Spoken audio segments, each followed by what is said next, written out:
I'm a Christian man now, and I was just thinking early this morning about my life, how I used to run my life, how I used to not care about nothing or nobody. You know, I thank the Lord this very moment that my thinking is different.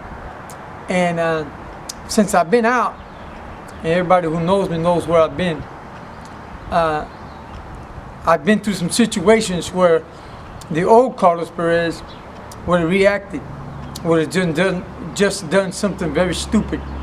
You know, I thank the Lord again for my faith, and I just hope somebody hears the story and can just say, look, Carlos Perez has surely changed.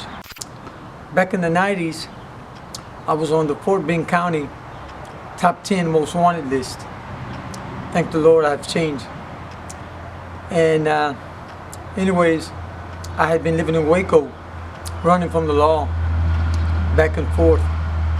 And I had this little mate, I'm not going to say her name, but she had been on the run with me, and she wanted to come home.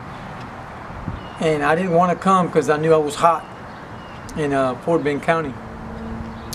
But I came anyways to Fort Bend County, and I stayed maybe 2 or 3 days. Like on the third day, my sister, my little baby sister, a bunch of friends, decided we were going to go to the Tropicana. And man, I didn't want to go, but I went anyways. We walked in the place, and just like always back in the day, it was jumping. And I had been there maybe an hour, and I saw this warrant officer come in the door. I'm gonna call him Mr. D. And I saw his face before he saw mine, but I also saw him scanning the people's faces there, and I knew he was looking for me. So when I locked eyes with him, he smiled, and I knew, this dude got me.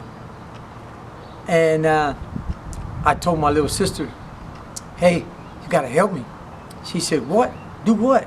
I said, look at the door. Mr. D's there. And I asked her to create some kind of diversion, and she took off, swung at her little boyfriend that she had, made a big old ruckus.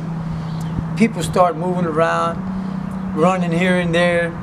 Everybody started fighting, and the officers and the bouncers came toward the fight, but not Mr. D. He stayed at the door. And I tried to come out this way, tried to come out that way, but he guarded the door with a passion. And finally, when it was all over, he walks up to me and he asked me, he said, hey, is your name Carlos Perez? And I said, no, my name is George Jimenez. And I pulled out my ID that I had got at a flea market in Waco, Texas. It had everything on there, and it looked legit, you know, flea market style. And he took the ID, and he gives me a hug. He starts walking me toward the door, and he puts his arm around me. And I'm walking toward the door, and as I'm walking toward the door, I'm thinking, is this how I'm going back to prison? I don't think so.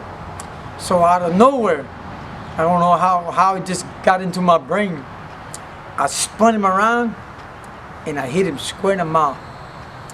Knocked him down. He even turned to flip. It was so funny. And I took off toward the door. Well, there was a female officer at the door, and as I was charging her, she did like a little Barney Fife move, act like she was getting her pistol, but it didn't ever come out. So I kept charging her, and finally she just moved out of the way. I pushed the door to get out, and there was a little female behind it.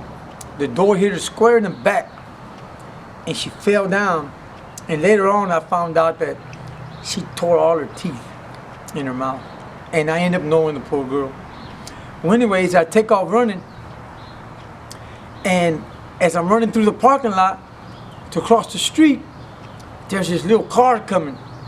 If I stop, the officer that's chasing me will catch me. if I keep going, I get hit by the car. So it's a do or die situation. Well, I ain't going back to prison. Not that day. So I decide to jump the car. That's how crazy I used to be. I jump over the car, my ass in, hits the other side, I fall down and take off. The officer that was chasing me, I don't really truly know if the car hit him or not. But when I look back after about 30 or 40 seconds of running, I see him limping. So I take off running and go through the neighborhood back there, across the track, and I hide behind this little store. When I hide behind the little store, out of nowhere, I hear a voice, a female voice. And she told me in Spanish, she said, "Don't move. They're going door to door looking for you." And I thought, should I trust this woman or what? Is she going to turn me in or what? And then she opens the door. She says, "Come in here." So I had no choice, really. I go inside the house. I'm looking through the curtains and checking everything out. And I see them going door to door. They knock on her door, and she answers it, and she says, "No, I haven't seen nobody, but I heard some dogs barking that way." She points, so they take off. Well, I'm inside the house. I'm still looking through the windows. I look back. There's no lady there. Where'd she go? About 2 minutes later, she comes back out, and she's wearing a little lingerie. This woman's about 60 years old. I'm in my 30s. And she says, hey, well, you know what time it is. And I think, oh man, what the hell? But anyways, y'all can guess what happened next. And I spent the night there, and the next morning, we wake up, and she throws me in her van and takes me across the tracks back to my hood. And that, my friends, is a true story.